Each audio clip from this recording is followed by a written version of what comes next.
Typhoon Haiyan in the Philippines should be another wake-up call for us.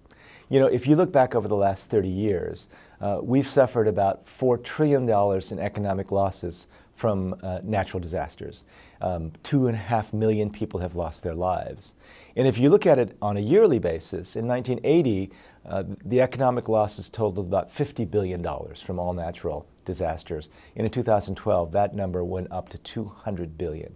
So if you look at the proportion of those losses from natural disasters that is attributable to extreme weather events, it's about 3/4. So as much as $150 billion was lost in 2012 as a result of extreme weather events.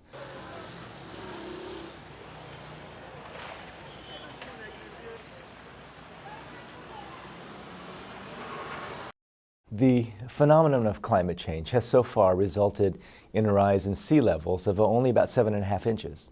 But we know that the seas will continue to rise.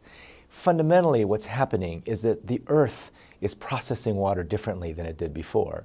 And so what we're going to see is that the number of extreme weather events will increase. Now, Typhoon Haiyan was the most severe storm to ever hit the Philippines. You know, we talk about Category 5 events like this as once-in-a-lifetime events, but 2 occurred in the same region in a single month.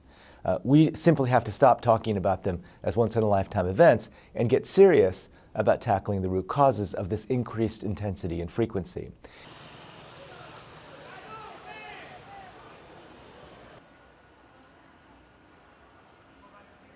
What we're seeing in the Philippines is what we see everywhere in the world. These extreme weather events have a huge impact, but they hit hardest for the poorest.